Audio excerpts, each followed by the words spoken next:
하나님 주님 감사드립니다. 아버지 하나님을 간절히 찾고 주를 알기를 사모하는 10년 가운데 우리의 예배 자리로 나왔습니다. 아버지 하나님 무엇보다도 우리의 마음이 우리의 기가 할례받기 원합니다.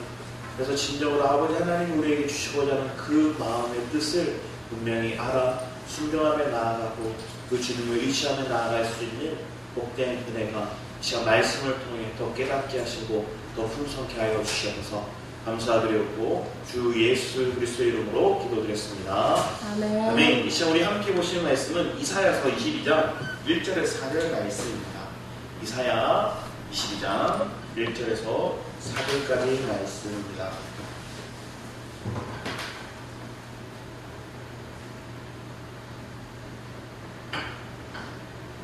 네, 우리 함께 이사야 22장 1절에서 4절까지 말씀 우리 교독하면서 읽었으면 합니다. 그냥 같이 읽도록 하겠습니다. 같이 읽겠습니다. 시작. 환상의 골짜기에 관한 경고라. 내가 지붕에 올라가면 어찌함인고 불안하며 떠들던 섬 즐거워하던 그 오리여 너의 죽음을 당한 자들은 칼에 죽은 것도 아니요 전쟁에 사망한 것도 아니라 너희 가는들도 다 함께 도망하였다가 활을 버리고 결박을 당하였고 너의 멀리 도망한 자들도 발견되어 다 함께 결박을 당하였구나. 그러므로 내가 말하노니 돌이켜 나를 보지 말지어다. 나는 슬피 통곡하겠노라. 내 딸 백성이 패망하였으므로 말미암아 나를 위로하려고 힘쓰지 말지니라. 아멘. 우리 지난주 우리 21장 말씀을 보면 21장 해변 광야에 대해서 얘기했어요. 그 해변 광야가 어디였죠? 바벨론이었어요. 자신들은 유브라데 티그리스강 그 사이에서 큰 강을 가진 그 나라 사이에서 자기들이 해변 국가다 얘기를 했지만 사실은 그들이 사는 광야다, 메말랐다 얘기하시는 게 주님을 바벨론 향해 말씀하시는 거예요. 그런데 오늘에는 환상의 골짜기라는 메시지입니다. 이 환상의 골짜기가 어디일까요? 환상의 골짜기. 환상의 골짜기, 에버랜드 이런 곳일까요? 환상의 골짜기를 얘기하는 것들은 예루살렘을 얘기합니다. 이 환상의 골짜기는 원래 예루살렘이 어디 있냐면 기드론 골짜기, 흰놈 골짜기 사이에 있는 게 예루살렘입니다. 큰 골짜기 사이에 높이 있는 게 예루살렘. 거기에는 하나님의 계시가 있던 것. 환상, 하나님의 계시가 선지자를 통해서 말씀이 있던 것이 원래 예루살렘이었는데 그것이 환상의 골짜기가 됐어요. 어떻게 보면 판타스티카 그 환상이 하나님의 계시, 하나님의 말씀이 있는 곳인데 거기 어디래요? 골짜기. 그러면서 얘기하는 게 하나님이 내가 지붕에 올라가면 어찌함인고 얘기해요. 예루살렘 백성들에게 너희들이 왜 지붕에 올라갔는가? 그리고 소란하며 떠들던 성 그곳이 왜 즐거운 고을이여 이렇게 얘기해요. 이게 뭘 얘기하냐면 아수르가 사네립 왕이 공격해 왔습니다. 공격해 와서 그들을 압박하고 그들을 포위하고 그럴 때 굴복하는 모습이 처음에 있었어요. 히스기야 왕 때. 그리고 그들의 성전에 있던 물자들 모든 것 다 걷어다가 뇌물을 바쳤어요. 그리고 그들이 떠나는 거예요. 사네립 왕이. 그러니까 그들이 죽을 뻔했다가 뭐 한 거예요? 뇌물 바쳐서 산 거예요. 그러니까 그들은 즐거워했대요. 지붕에 올라가서. 그런데 주님은 거기에 다시 말씀하시는 게 이런 거예요. 너희 죽임을 당한 자들은 칼에 죽은 것도 아니요 전쟁에 사망한 것도 아니라 너희 강한들도 다 함께 도망했다가 활을 버리고 결박을 당하였고 너희 멀리 도망한 자들도 발견되어 다 함께 결박했다. 자, 너희들 칼에 죽는 게 아니라 곧 어떻게 될 거냐? 결박당해서 포로되어 갈 거야. 사실은 그 자리에 죽는 것보다 포로되어 가는 게 더 어떻게 보면 처참한 지경이 될 수 있어요. 왜? 나만 죽고 끝나는 게 아니라 내 뒤를 이어 내 가문, 내 자손들이 포로된 인생이 되는 거니까. 하나님 그 얘기를 하고 있는 거예요. 왜 그러냐? 자기들이 의지했던 거예요. 자기들이 그들에게 뇌물을 바치는 그들에게 가지고 있던 재산들을 다 팔아다가 그리고 모아다가 그들에게 뇌물을 바치고 잘 받아가고 의지하는 거예요. 아수를 의지하고 애국을 의지하고. 그런데 하나님은 22장이 오니까 지금 환상의 골짜기 예루살렘에 하나님 이 유다에 말씀하기 전에 뭐 하고요? 그 앞에 자기들이 의지할 만한 열국들, 아수르, 애굽, 구스, 그리고 바벨론, 모든 나라를 뭐 할 거예요? 하나님의 심판대 위에 세워질 거예요. 그 말은 뭐냐? 열국의 심판을 먼저 얘기하시고 이제 하나님이 딱 이 얘기를 하시는데, 원래 이사야서 1장 1, 2절 말씀 우리 볼까요? 이사야서 1장 1, 2절 말씀이 뭐라 얘기하는 거 보세요. 하나님은 이 이사야서를 주신 말씀이 여기에 있는 거예요. 우리 1장 1절 2절 같이 보겠습니다. 시작. 유다와 우시아와 요담과 아스와 히스기야 시대에 아모스의 아들 이사야가 유다와 예루살렘에 관하여 본 계시라. 하늘이여 들으라, 땅이여 귀를 기울이라. 여호와께서 말씀하기를 내가 자식을 양육하였거늘 그들이 나를 거역하였다. 이게 누구예요? 유다야, 예루살렘아, 너희는 내 자식인데 너희들이 나를 거역하여서 내가 너희를 향한 이 말씀을, 하나님의 묵시를 이사야에게 줬다. 이사야의 말을 잘 듣고 돌이켜 이 메시지를 주시는 거예요. 그리고 그 메시지가 합당하게 이르기까지 원래는 남유다가 어느 나라에 의해서 멸망하나요? 바벨론이라는 나라에서 멸망해요. 그런데 지금 어떤 상황일까요? 아수르라는 나라가 공격, 사네립 왕이 압박하면서 온 거예요. 이들이 이런 압박이 오기 전에 뭐 했어요? 북이스라엘이 아수르에서 멸망을 당했어요. 그들이 눈으로 본 거예요. 그들의 귀로 들은 거예요. 그들의 본 세계가 뭐예요? 하나님의 백성이라는 우리 같은 민족인 이 이스라엘이, 북이스라엘이 멸망하는 걸 본 거예요.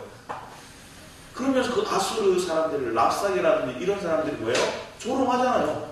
너희 하나님 가짜다. 너희 하나님 진실을 말하지 않는다. 우리 신이 더 강하다. 조롱해.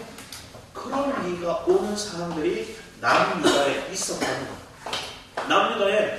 그래서 하나님이 이 말씀을 통해서 그런데 너희가 아수르나 애굽이나 아니면 구스나 아니면 저 에돔이나 주변의 나라들 그들에게 도움을 가하고 그들과 협력하려고 하지 마라.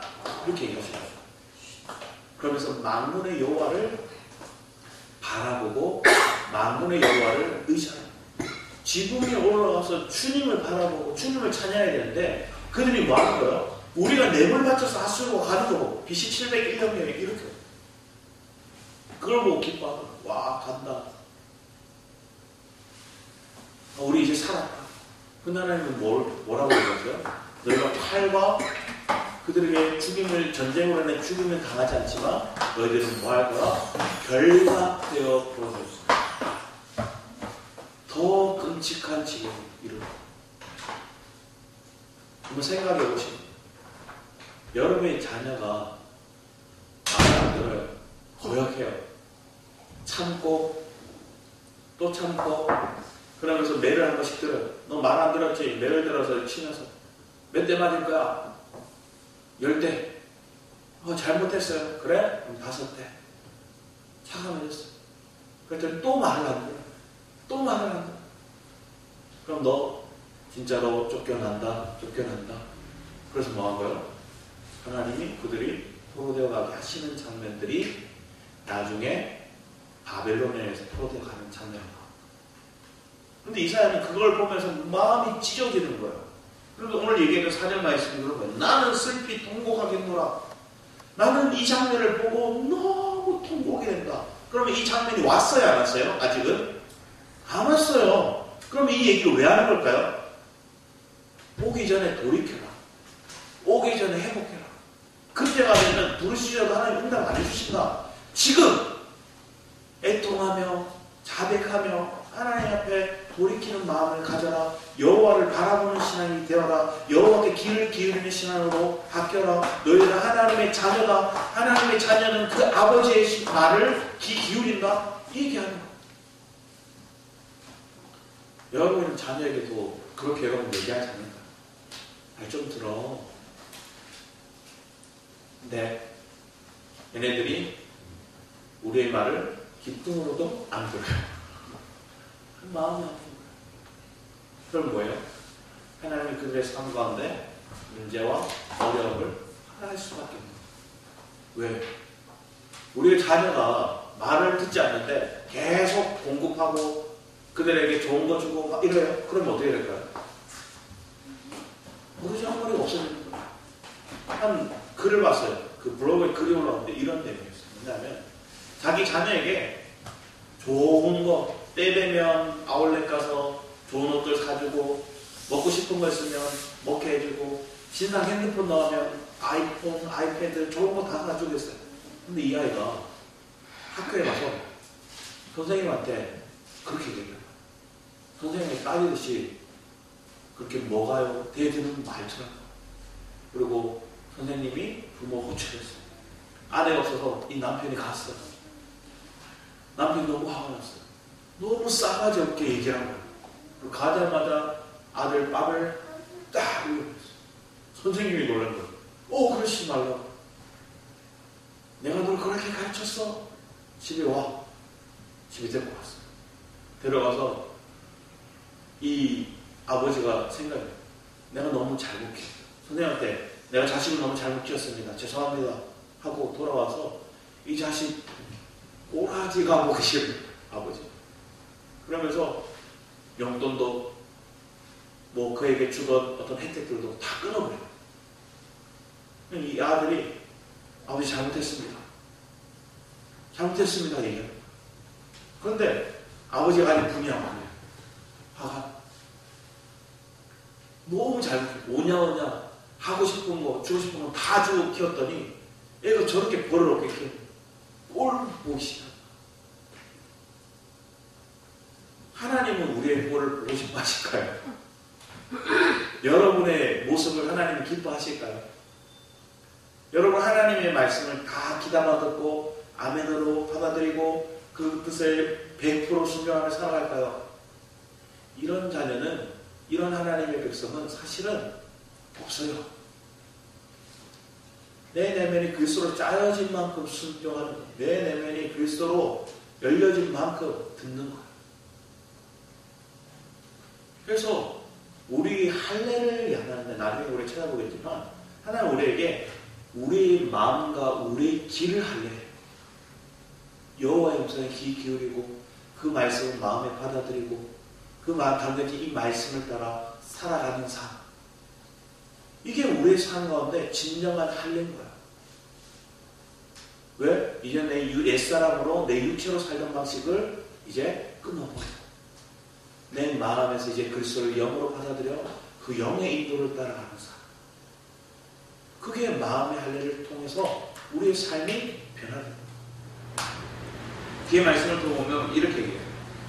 환상의 골짜기에 주 만군의 여호와께로부터 이르는 소란과 발핀과 혼란의 날이요 성벽이 무너뜨림과 산악에 사무쳐 부르시는 소리. 끔찍한 거예요. 사실은 여기 보여요. 5절 말씀에 누가 이걸 한 거예요? 여기서 소란, 발핀, 혼란, 성벽의 무너뜨림, 이게 누가 한 거예요?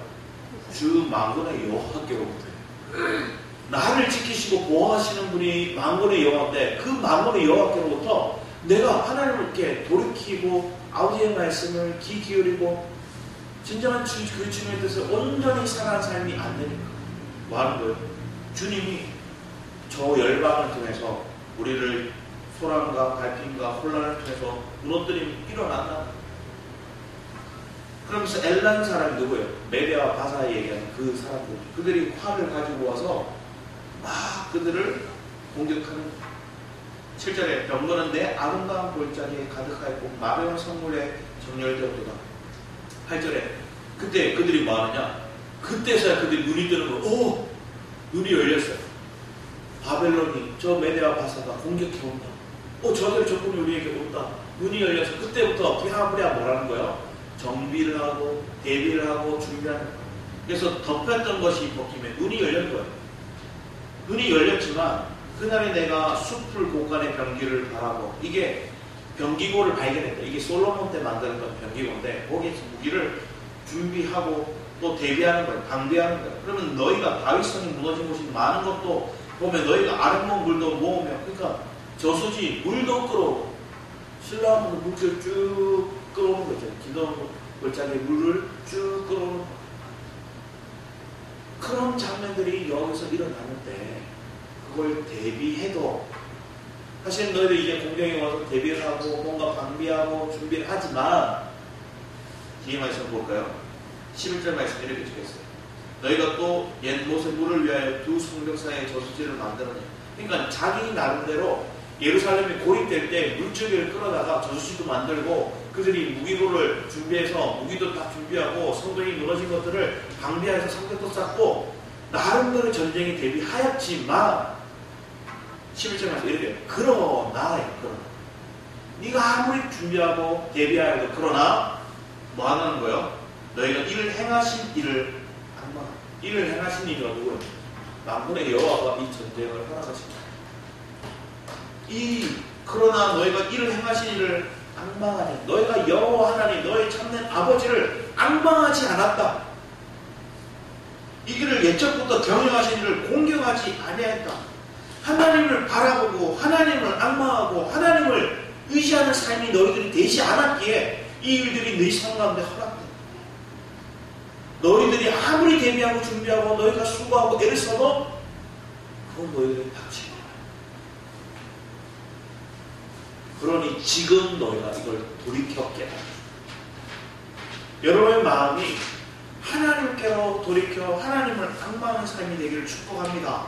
우리 여기를 볼까요? 신명기 말씀 한번 보려면 신명기 저희들 어디부터 볼까요?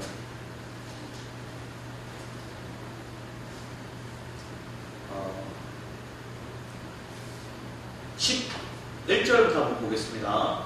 11절 신명기 11장 11장은 11절이라고 했습니다. 신명기 11장 11장 저희들 8절에서 12절까지 먼저 한번 읽어보겠습니다. 신명기 11장 8절에서 12절 조금 길지만 천천히 같이 한번 읽어보겠습니다. 그러므로 너희는 내가 오늘 너에게 명하는 모든 명령을 지키라. 그러면 너희가 강성할 것이요 너희가 건너가 차지할 땅에 들어가서 그것을 차지할 것이며 너 여호와께서 너희 조상들에게 맹세하여 그들과 그들의 후손에게 주리라고 하신 땅 곧 젖과 꿀이 흐르는 땅에서 너희의 날이 장구하리라. 차지하려 하는 땅은 내가 나온 애굽 땅과 같이 아니하니 거기에서는 너희가 파종한 후에 발로 물대기를 채소밭에 낸과 같이 하였거니와 너희가 건너가서 차지할 땅은 산과 골짜기가 있어서 하늘에서 내리는 비를 흡수하는 땅이요 내 하나님 여호와께서 돌보아 주시는 땅이라. 연초부터 연말까지 내 하나님 여호와의 눈이 항상 그 위에 있느니라. 가나안 땅은 젖과 꿀이 흐르는 땅이래. 그래서 그것을 향해서 애굽에서 나와서 그들이 갔잖아요. 8장에 보면 그 땅에는 뭐가 있냐면 8장 우리 7절 말씀 보겠습니다. 7절에서 10절까지 말씀을 보면 이렇게 적혀있어요. 내 하나님 여호와께 너를 아름다운 땅에 이르게 하니 이 가나안 땅입니다. 아름다운 땅에 이르게 하시나니 그것은 골짜기든지 산지든지. 가나안 땅은 골짜기와 산지의 땅이래요. 골짜기는 뭘 얘기할까요? 우리의 삶 가운데 고난의 현장이 있다는 거예요. 근데 우리가 이 상황에서 말씀 보면 그 고난의 골짜기 하나님 많은 샘을 주신다. 눈물의 골짜기에 눈물의 그 어려운 비탈길 속에 하나님 많은 샘을 주신다. 그건 뭐예요? 은혜의 샘이죠. 그 은혜의 샘을 우리가 보는 거예요. 그러면서 우리는 뭐예요? 산, 승천의 위치, 이기는 자의 위치로 나아가는 삶을 얘기하는 게 가나안 땅을 얘기하는 거예요. 그러면서 그 땅에 거하면 밀과 보리, 밀과 보리는 뭐예요? 죽음과 부활을 얘기하죠. 그러면서 거기에 소산지요, 포도와 무화과. 포도는 우리에게 기쁨을 얘기하고 무화과는 우리에게 양식의 풍성한 양식을 얘기하고 석류는 생명의 풍성함을 얘기해요. 그러면서 감람나무 하나님의 기름 부음과 그리고 꿀 우리에게 힘을 내게 하는 그런 것들과 소산지라. 내가 먹을 것에 모자람이 없고 내게 아무 부족함이 없는 땅이며 그 땅의 돌은 철이요. 여기 앞에서 이제 뭐로 바뀌었어요? 식물성이 강물성으로 바뀌죠. 이것을 먹고 흐름을 통해서 내 내면이 강물성으로 바뀌었을 때 여러분 뭐로 바뀌어요? 새 예루살렘 성의 건축 재료가 돼요. 그런데 돌은 철이요 산에는 동을 캘 것이라. 내가 먹어서 배부르고 내 하나님 여호와께 옥토를 내게 주었으며 말며 그를 찬송하라. 이게 가나안 땅을 향한 우리에게 축복의 메시지와 우리가 바라볼 땅에 대한 하나님의 말씀이에요. 그런데 이 땅은 우리 오늘 방금 읽었던 11장 말씀에 뭐라 해요? 애굽과 다르다. 애굽은 강이 큰 강, 나일강이 흐르고 그 옆에 그들이 저수지 같은 거, 그들의 농경사의 최고의 기술력이 뭐냐? 발로 이렇게 물베게 하면 물이 쭉 흘러가서 자기를 땅에 저수지나 아니면 자기의 자기의 밭에 물이 쭉 된다. 발만 밟고 이렇게 했으면 물이 쫙 흘러가는 거야. 자기 수고와 노력을 하면 물을 언제든지 구할 수 있는 게 애굽 땅이야. 내 열심, 내 노력을 사는 게 애굽이라면 적과 꾸리는 가나안 땅은 그 땅은 산과 골짜기로 비를 흡수하는 땅이라 그런 거예요. 물대기가 안 된다는 거예요. 내가 수고해서 물을 공급할 수 있는 땅이 아니라 하나님이 이른 비와 늦은 비를 주시하지만 그 땅에 뭘 할 수 있어요? 우리가 열매 맺는 밭과 수산물을 얻을 수 있는 은혜가 주어집니다. 그런데 하나님이 여기서 얘기하는 더 중요한 게 뭐냐? 우리 12절 말씀에 이렇게 됩니다. 하나님 영에 돌보아 주신 이 가나안 땅은 하나님이 돌보는 땅, 하나님이 경작하는 땅이야. 그러면서 연초부터 연말까지 매 365일 주님이 하나님의 여호와의 눈이 항상 그 위에 있는 여러분의 삶 가운데 여호와의 눈이 항상 여러분을 향하고 있음을 믿으시기 바랍니다. 그런데 여기서 내가 하나님을 벗어나는 인생이 되면 우리에게 쪽박을 차는 그 내용은 뒤에 나와요. 그러면서 13절 말씀에 이렇게 적혀있죠. 내가 오늘 너에게 명하는 내 명령을 너희가 만일 청종하고 너희 하나님 여호와를 사랑하여 마음을 다하고 뜻을 다하여 섬기며 여호와께 너희 땅에 이른 비와 늦은 비를 적당한 때나 내리시리니 너희가 곡식과 포도주와 기름을 얻을 것이요 또 가축을 위하여 때에 풀이 나게 하시리니 내가 먹고 배부를 것이요. 주님이 공급하고 주님이 키워주고 경작하는 일들을 하나님이 너희들이 여호와를 사랑, 앞에 얘기했던 너희들이 여호와를 악망하고 너희를 경영하시는 그 주님을 바라보면 그건 똑같은 거예요. 여호와를 경외하면, 여호와를 악망하면, 여호와를 사랑하면 이 삶 가운데 하나님이 이른 비와 늦은 비를 하나님의 눈동자가 너희를 떠나지 않고 너희를 보호하고 경작하고 사랑하십니다. 그런데 16절 17절이 이런 너희는 스스로 삼가라 두렵건대 마음에 미혹하여 돌이켜 다른 신들을 섬기며 그것에 절함으로 여호와께서 너희에게 진노하사 하늘 닫아 비를 내리지 아니하며 땅이 솟아를 내지 않게 하심으로 너희가 여호와께서 주신 아름다운 땅에 속히 멸망할까 하노라. 이 일이 실제로 일어나는 게 이사야 선지자를 통해서 메시지를 던져주시고 나중에 예레미야 시대 때 실제로 일어나는 하나님의 경고의 말씀, 하나님의 돌이킴의 말씀 그들에게 주시는 거예요. 이 이유는 뭘까요? 여러분 자녀에게 그만해 혼나 경고하잖아요. 바로 때리나요? 경고도 없이 이 자식이 바로 이렇게 되나요? 아니잖아요. 하나님도 동일하게 그렇게 우리에게 기회를 주신 한 번, 두 번. 그런데 하나님은 정말로 오래 참으셨어요. 그 돌이키지 않았던 거예요. 하나님이 이런 장면들을 얘기를 하면서 우리 그러면 여호와를 악망하고 여호와를 사랑하는 우리가 어떻게 해야 될까요? 우리 옆에 10장 말씀 보면 신명기 10장 12절에서 조금 길지만 밑에까지 말씀 보겠습니다. 같이 한번 읽어보겠습니다. 시작. 이스라엘아 내 하나님 여호와께서 내게 요구하시는 것이 무엇이냐? 곧 내 하나님 여호와를 경외하여 그의 모든 도를 행하고 그를 사랑하며 마음을 다하고 뜻을 다하여 내 하나님 여호와를 섬기 내가 오늘 내 행복을 위하여 내게 명하는 여호와의 명령과 규례를 지킬 것이 아니냐. 하늘과 모든 하늘의 하늘과 땅과 그 위의 만물은 본래 내 하나님 여호와께 속한 것이로되 여호와께서 오직 내 조상들을 기뻐하시고 그들을 사랑하사 그들의 후손인 너희를 만민 중에 택하셨음이 오늘과 같으니라. 그러므로 너희는 마음의 할례를 행하고 다시는 목을 곱게 하지 말라.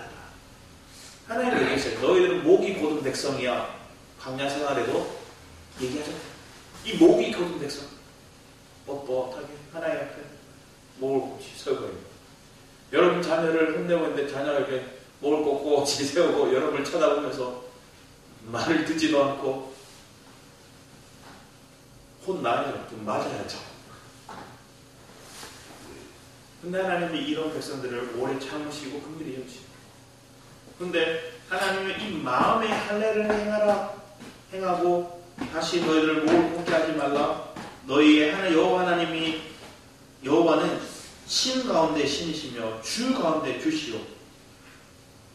신 중에 신 그리고 주인 중에 주 크고 능하시며 두려우신 하나님이시라. 하나님을 외모로 보지 아니하시며 내부를 받지 아니하시고 고와 가부를 위하여 정의를 행하시며 나그네를 사랑하여 그에게 떡과 옷을 주시나니 쭉 주님의 품성, 주님의 인격이 뭔가를 쭉 얘기하면서 그분이 어떠한 사랑을, 어떠한 인애를 우리에게 베풀어 주셨는지를 얘기하고 있어요. 그러니까 뭐를 얘기해요? 그런 주님 떠나지 마. 그런 주님을 주목해. 그 주님의 일하심을 너희가 바라봐. 여호와만을 의시해. 이 얘기하는 거예요.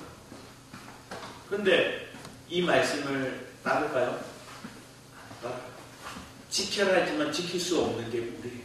그래서 구약은 그들의 모습은 하나님이 율법같이 지켜라 했지만 백성들이 실제적으로 지킬 수 없는 우리의 본연의 모습을 보여주십니다. 아무리 뛰어난 자가 리더가 세워져도 그게 다 이루어지지 않아요. 온전하지 않아요.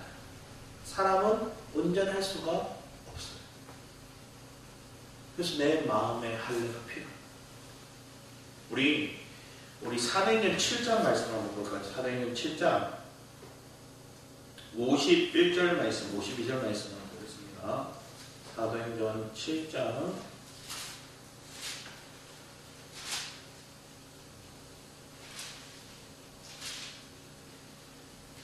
같이 한번 읽어보겠습니다. 시작. 목이 곧고 마음과 귀에 할례를 받지 못한 사람들아 너희도 너희 조상과 같이 항상 성령을 거스르는도다. 너희 조상들이 선지자들 중에 누구를 박해하지 아니하였느냐? 의인이 오시리라고 예고한 자들을 그들을 죽였고 이제 너희는 그 의인을 잡아 죽는 자요 살인자가 되나니. 너희 조상들도 그랬다. 목이 곧은 백성들은 하나님의 선지자를 죽였다. 나중에 주님이 그 아들을 보내셨는데 지금 너희가 그 아들을 죽이게 될 거야. 왜 그래요? 너희가 마음과 귀가 할례를 받지 않아서. 그러면 그 마음의 귀가 할례를 받지 않는다. 할례 받지 않는 자들은 뭐 할까요? 성령을 거스릅니다. 여러분 안에 성령의 음성에 귀 기울이고 성령의 인도를 받는 삶이 되기를 축복합니다. 그럼 오늘날 여호와를 앙망하고 여호와를 추구하고 여호와를 바라보는 것들은 뭘까요? 내 속에서 역사하시는 그 성령의 음성에 귀 기울이고자 하는 그런 간절함이 우리 안에 있어요. 하나님의 말씀을 들어도 이 진리의 말씀을 듣고자 하는 사모함이 여러분 안에 있어요. 이 말씀을 듣지만 이 말씀은 나름대로 깨달았지만 내가 살지 못하는 애통해하면서 내 마음을 주님한테 토해놓는 삶이 필요합니다. 우리는 하나님 이 말씀은 내가 지키겠나이다 하는 자를 하나님께서 기뻐하시는 게 아니라 하나님 이 말씀을 듣고 깨닫지만 내가 살아내지 못하는 내 모습을 봅니다. 그래서 하나님 철저히 나를 이 애통한 심령으로 내가 심령이 가난한 자로 주님 앞에 내 마음을 올려드리니 내 속에서 역사하시는 영, 그 그리스도의 이기는 영이 내 삶을 살아주시기를 갈망합니다. 내 삶을 인도해 나는 죽고 내 안에 그리스도가 사심을 내가 철저히 의지하며 살아갑니다. 여러분의 마음의 할례가 행한 자들은 이렇게 살아가요. 내가 마음의 할례를 받지 않고 육체의 할례를 행한 사람들은 뭐 할까요? 자기가 하려고. 자기가 지키려고. 그래서 전적으로 마음의 할례가 필요합니다. 로마서에서도 동일하게 얘기를 합니다. 우리 로마서 2장 29절 말씀에 보면 로마서 2장 29절 말씀에 보면 동일하게 비슷한 말씀이에요.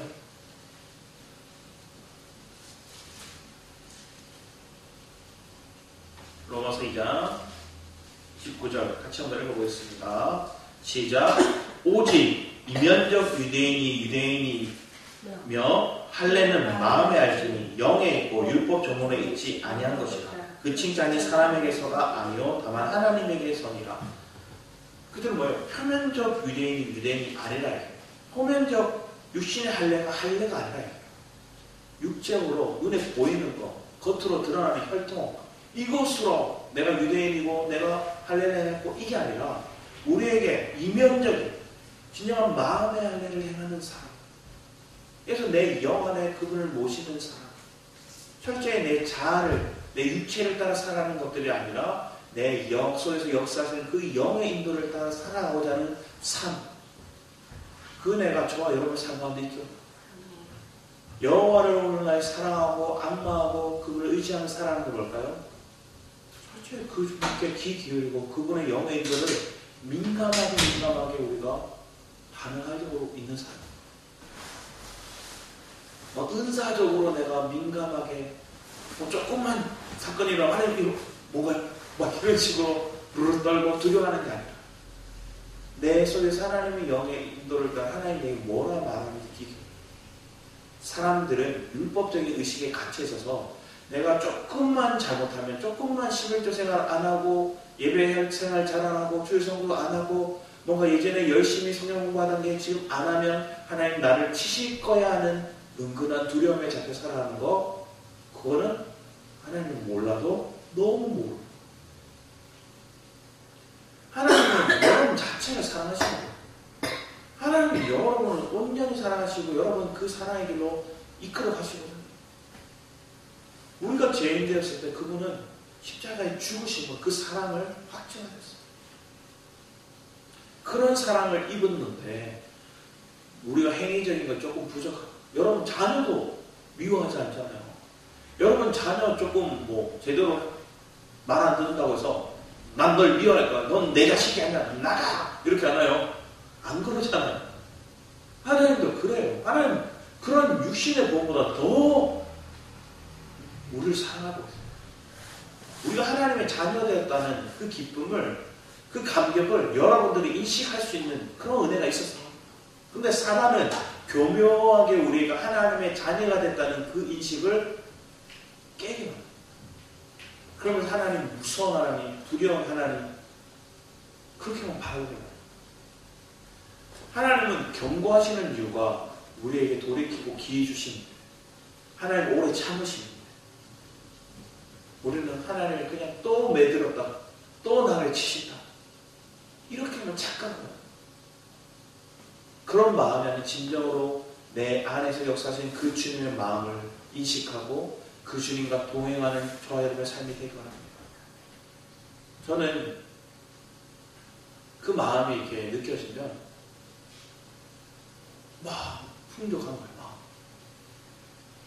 뭐가 물질적인 압박이 와도 또 환경적인 압박이 와도 또 심지어 나로 인해서 뭔가 문제가 생겨서 누군가 시험이 들거나 누군가에게 나에게 부족한 거를 막 직접적으로 얘기할 때 처음에는 내 마음이 막 사단이 그걸 뺏기는 것 같아요.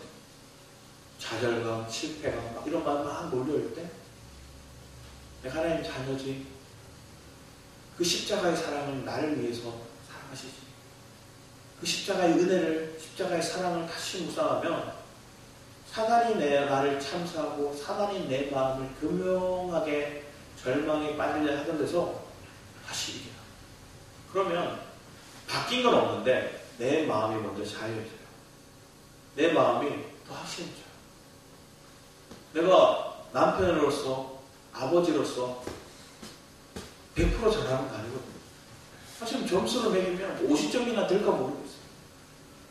그런데 아차 싶을 때가 있어요. 제게 내가 잘못했구나, 실수했구나, 또 마음을 헤아리지 못했구나, 내가 너무 내 감정적이 약했구나, 이런 게 있으면 또 그거에 또 참석을 와요. 그건 뭐예요? 내가 하나님의 자녀됨으로 인해서 내가 살아가는데 내 옛사람에 속한 것들이 나도 모르게 드러났을 때 그것을 내가 인식하고 그것에 잡혀있으면 여러분은 헤어나올 수가 없어요. 침륜에 빠질 수밖에 없어요. 그래, 나는 썩을, 나는 죽을, 나는 죄인, 나는 온전하지 않아. 그러면 여러분 마음 십자가로 돌이켜요. 그 사랑이 나를 덮어서 나를 의인되게 하시고 나를 하나님의 유업을 이룰 자로 하나님의 그 풍성함을 우리에게 부어주신 그런 자녀로 내가 회복되어야 되는 게 마땅한데 그게 진정한 마음의 할례를 받은 자의 삶의 마음의 변화예요. 그러니까 못한다고 얘기하는 게 아니라 내가 의식에 잠겨가지고 나는 이것도 못하고 저것도 없고 막 이런 의식이 잡혀있는 게 아니라 내가 하나님 은혜 주시면 하나님 내게 감동 주시면 하겠습니다. 왜? 주님이 아니까. 그런 믿음으로 나아가는. 나를 보면 못해요. 나를 보면 무슨 꿈꿀 수 있어요. 여러분을 보고 꿈꾸라는 게 아니에요. 여러분을 통해서 여러분이 성결하는 게 아니에요.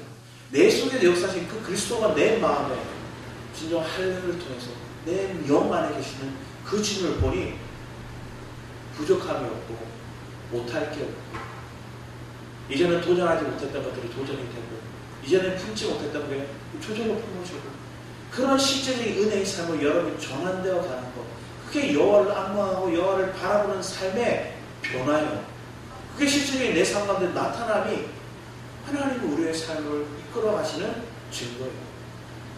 근데 그거 왜 인식하지 못하고 그냥 하나님 이 문제 해결해 주시고 이 병 낫게 해주시고 내 삶의 갈등이 해소해 주시고 이것만 인식하고 있는 게 오늘날 기독교인들의 잘못된 인식이라고. 그러면 갈등이 생기면 하나님 나를 혼내시나? 물질이 막히면 또 내가 하나님 뭐 잘못했나?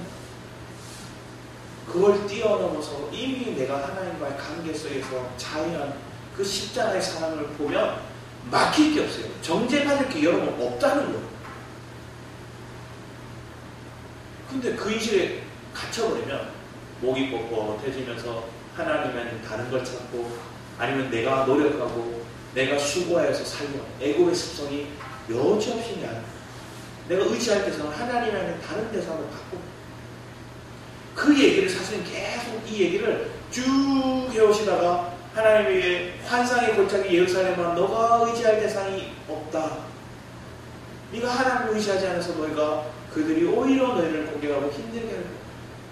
그러니까 너희들 빨리 돌이켜 회개해 얘기하는. 그러면 또 뒤에 말씀을 보면 우리 본문 말씀을 다시 돌아와서 보면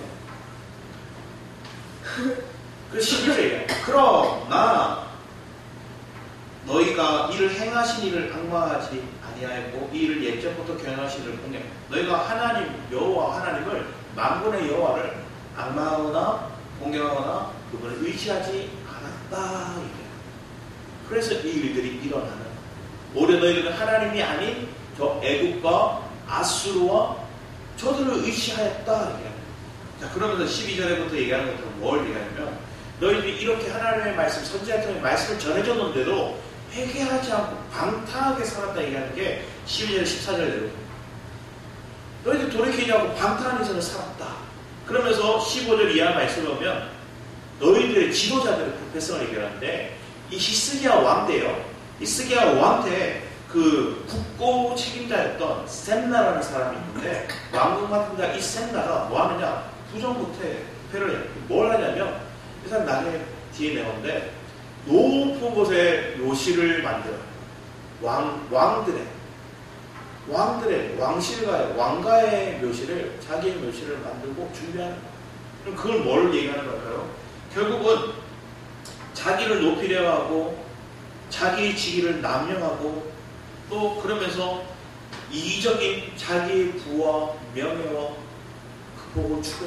그래서 이 셈나에서 누구로 바뀌느냐? 엘리야김으로 바뀌어요. 엘리야김이 국고 맡은 데로 바뀌어요. 그런데 엘리야김이 처음에는 좀 잘하는 것처럼 보이다가 백성들이 그 엘리야김을 의지하고 따르고 말을 따라요. 다윗의 열쇠를 가지고. 그 말은 뭐예요? 다윗의 창고를 열쇠를 가지고 국고를 열어서 그들 백성을 주거나 아니면 이 국고를 가지고 저들과 뭐 하는 거예요? 의지할 대상에게 뇌물을 바치거나 그 길을 가진 사람이 셈나와 그리고 셈나가 잘못돼서 엘리야김으로 바뀌었는데 그 엘리야김도 실질적으로 보면 그가 부패하고 자기의 명예를 추구하고 이기적인 삶으로 바뀌어서 온전하지 않음을 드러내게 되어요. 자, 그런데 이때 이 하나님의 다윗의 집의 열쇠를 누구한테 주셨어요? 이게 계시였구나. 자, 여기 히스기야 왕 때 엘리야김 이 사람 나름대로 지도자고 뛰어난 자고 잘하다가 그거 마지막에 온전차. 그들이 믿을 수 없는. 자, 그래서 다윗의 열쇠를 가진 그 사람이 누구냐? 우리 계시록 3장 7절 말씀을 보겠습니다.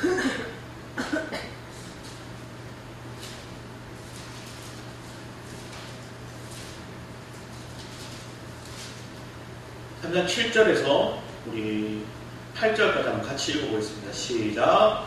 빌라델피아 교회 사자에게 편지하라. 거룩하고 진실하사 다윗의 열쇠를 가지신 이 곧 열면 닫을 사람이 없고 닫으면 열 사람이 없는 그가 이르시되 볼지어다 내가 내 앞에 열린 문을 두었으되 능히 닫을 사람이 없으리라. 내가 내 행위로 아노니 내가 작은 능력을 가지고도 내 말을 지키며 내 이름을 배반하지 아니하리라. 다윗의 열쇠를 가지신 이가 누구냐? 여기서는 엘리야김을 얘기했지만 앞에서는 이사야 시대 때는 엘리야김이 그것을 맡았다고 얘기하지만 그때가 온전치 않아요. 그런데 계시록에 얘기한 이 다윗의 열쇠를 가지신 자, 열면 열을 쉬고 우리에게 베푸시고 닫으면 열자가 없는 그 다윗의 열쇠를 가지신 분이 누구냐? 예수 그리스도죠. 그 예수 그리스도 통해서 그분이 열렸어요. 그분이 우리에게 공급해 주시고 여러분이 그런 은혜를 누리시길 바랍니다. 그런데 이 은혜를 누린 사람의 고백이 이래요. 볼지어다 열린 문을 두었으되 능히 닫을 사람이 없으리라. 내가 내 행위로 아노니 내가 작은 능력으로 가지고 내 말을 지켜. 이 작은 능력이 뭘까요? 여러분에게 내 능력이 아니라 그리스도만 의지하는, 그리스도를 붙잡는 능력. 여러분의 작은 능력은 예수 그리스도를 붙잡고 의지하는 그 능력. 이전에 이스라엘 시대 때 이 백성들은 그들의 지도자를 의지했고요. 그들의 지도자들이 또 뭘 의지했어요? 저 이방 나라의 힘있는 나라를 의지했어요. 불편합니다. 나중에 히스기야가 돌이키자. 하나님을 주고 하나님을 의지합니다. 그때 하나님이 사내립을 몰아내시고 98만 5천 명을 죽고 그 사내와 그 나라로 와서 그가 성경의 신전 앞에서 그들 부활의 빛을 누가 참신 그 여호와 하나님을 의지하는 삶이 저와 여러분의 삶이 되고 내 능력을 의지하는 게 사람들은 나가 이것도 할 수 있고요. 이 자격증도 있고요. 내가 이런 대학도 나왔고요. 이런 실력도 할 수 있어요. 근데 언어하고 중국어도 프랑스 말도 하고 막 사람 그런 걸 잘하고 그걸 의지해. 근데 그 능력을 하면 쓰시겠다 하는 것들이 아니라 우리 안에 작은 능력, 내 안에 그 다윗의 그 곳간이 열려서 그걸 통해 열린 문을 통해서 내가 그리스도를 받아들고 그 영 안에 내가 젖어들어서 내 속에서 역사하시는 그 그리스도만을 붙잡는 능력, 붙잡는 믿음, 그게 우리에게 작은 능력. 그럼 그 작은 능력을 가지고서 내 말을 지키면 내 이름을 배반하지 아니하였도다. 이런 뒤에 이렇게 얘기해요. 그런 사람들은 우리 10절 말씀, 내가 나의 인내의 말씀을 지켰은즉. 자, 하나님의 인내의 말씀을 지킬 수 있는 게 이런 능력에서 작은 능력입니다. 앞에서 하나님이 약속하는 너희들이 신명기 말씀에 하나님의 말씀을 의지하고 여호와를 사랑하고 내 말씀을 지켜 행하면 너희들에게 이 복을 줄 거야. 이루며 늦은 비를 허락하실 거야. 여호와의 눈이 너를 떠나지 않으실 거야. 이런 축복을 했는데 그걸 다 어기잖아요. 실패하잖아요. 이걸 지킬 수 있는 게 아니고 내가 아무리 주님을 사랑하려고 해도 사랑할 수 없는 우리의 연약함이 있어요. 그런데 이 작은 능력을 통해서 여호와 그리스도만을 붙잡는 능력, 그 은혜를 통해서 내가 뭘 할 거예요? 인내의 말씀을 지켜요. 그리고 또 내가 너를 지켜 시험의 때를 면하게 하십니다. 이 시험의 때가 언제요? 대환란 시기를 얘기하는 거예요. 내가 속히 어리니 내가 가진 것을 굳게 잡아 아무도 내 명령을 빼앗지 못하게 하라. 이기는 자는 내 하나님 성전의 기둥이 되게 하리니. 여러분의 삶이 이기는 자, 또 하나는 기둥이 되는 삶을 오늘 이 빌라델피아 교회 성도들에게 얘기하고 있습니다. 앞에 보면 이 서문화 교회에 대해서 얘기를 하는데 서문화 교회에 대해서 이렇게 얘기해요. 9절 말씀이면 9절 말씀에 2장 9절입니다. 계시록 2장 9절 말씀에 선언하게 이렇게 내가 내 환난과 궁핍을 알거니와 실상은 내가 부유한 자야. 자칭 유대인을 하는 자들은 비방도 알거니와 실상은 유대인이 아니오 사탄에 해당이라. 이게 뭐예요? 육체 할례만 행한 자들의 모습. 마음의 할례를 행한 자가 아니라. 근데 마음의 할례를 행한 사람들은 넌 장차 받을 고난을 두려워하지 말라. 볼지어다 마귀가 장차 너희 가운데서 몇 사람을 오게 던져 시험받게 하리니 내가 10일 동안 환난을 받으리라. 내가 죽도록 충성하라. 그러면 내게 생명의 간을 내게 주라. 있는 자는 성령이 교회들에게 하시는 말씀을 들을지어다 이 자는 둘째 사망의 해를 받지 아니하리라. 기 있는 자는 들을지어다. 여러분의 삶이 마음의 할례, 우리의 기가 할례 받은 자로 여호와 하나님 우리에게 뭐라 말씀하시는지를 붙드는 사람, 그 사람에게 다윗의 열쇠를 맡기신 그 그리스도가 내 삶 가운데 열린 문이 되어서 내 삶의 그리스도로 가득 채워집니다. 그래서 우리가 붙잡아야 될 게 무엇인지를 분명히 바라보는 그런 은혜의 삶으로 여러분을 이끄실 줄 믿습니다. 우리 마지막으로 히브리서 11장 26절 말씀을 보겠습니다. 히브리서 11장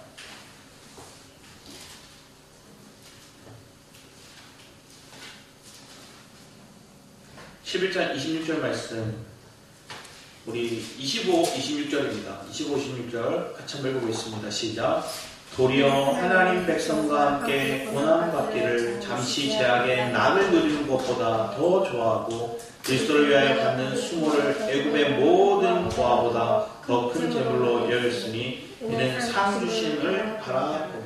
누구 얘기한 거예요? 모세를 얘기한 거예요. 여호와를 바라봄으로 자기가 지금 가지고 있던 기득권, 자기가 가지고 있던 왕자로서의 그 명예 다 버려요. 그래서 기꺼이 그 상을 바라보고 나는 뭘 했어요? 종이 되겠다. 기꺼이 나는 저 애굽의 왕자가 아닌 저 히브리 민족의 그런 삶으로 내가 돌아가겠다. 그리고 함께 고난에 동참하겠다. 얘기하는 게 모세예요. 이게 이기는 자, 믿음의 조상들, 그들의 삶의 모습 속에 있는 모세의 모습이었고, 그러면서 이런 모습의 흐름 속에서 우리에게도 동일하게 얘기하시는 게 히브리서 12장 2절이에요. 12장 2절 같이 한번 읽어보겠습니다. 시작. 믿음의 주여 또 온전하게 하시는 이 예수를 바라보자. 그는 그 앞에 있는 기쁨을 위하여 십자가를 참으사 부끄러움을 개의치 아니하시더니 하나님 보좌 우편에 앉으셨느니라. 여러분의 믿음의 주여 또 온전하게 하시는 여호와를 바라보는 은혜가 우리 안에 있기를 축복합니다. 여호와를 바라본다는 뭘까요? 그분을 의지하는, 그분을 신뢰하는 것. 욥이 고난 받을 때 앞을 봐도 옆을 봐도 뒤를 봐도 계속 고난투성 피할 길이 없어요. 결국 어디를 보게 될까요? 하늘밖에 열린 게 없어요. 그 길을 볼 때, 여호와를 바라볼 때 그의 고난은 너무나 컸지만 그건 뭐예요? 하나님이 이 연단하시는 나를 정금같이 세우실 걸 바라보는 거예요.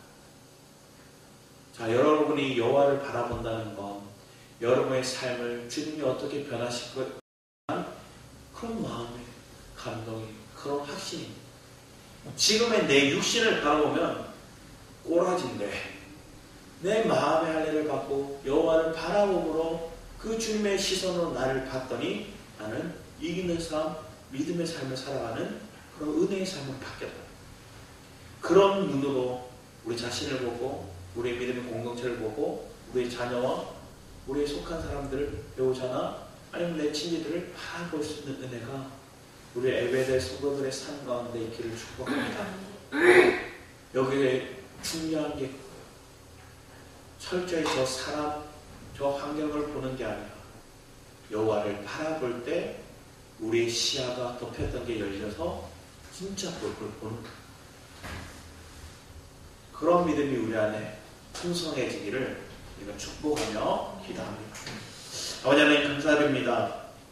우리가 우리 스스로 대비하고 방비하여서 하나님을 앙망하지 않는 모습이 있다면 내가 해결할 수 있다는 착각 속에서 하나님을 의지하는 삶이라면 그것이 저주이고 그것이 우리가 멸망받아 마땅한 그런 모습을 보게 됩니다. 이 시간 다시금 우리를 점검합니다. 내 삶 가운데 내가 여호와를 의지하고 여호와를 언망하고 주님과 함께 동행하며 살기를, 그 삶의 원리가 내 삶에 적용되기 위해서 진정한 마음의 할례가 우리의 삶 가운데 일어나기를 갈망하오니 그 영의 인도를 따라 성령을 거스르지 않고 성령의 인도를 받는 그런 믿음의 결단이 우리 예배의 성도의 삶 가운데 풍성히 이루어지게 하여 주셔서 감사드렸고 주 예수 그리스도의 이름으로 기도드렸습니다. 아멘. 우리 주만 의지의 찬양 부르시면서 준비하신 예물을 주님 앞에 드리기 원합니다. 우리 주만 의지라는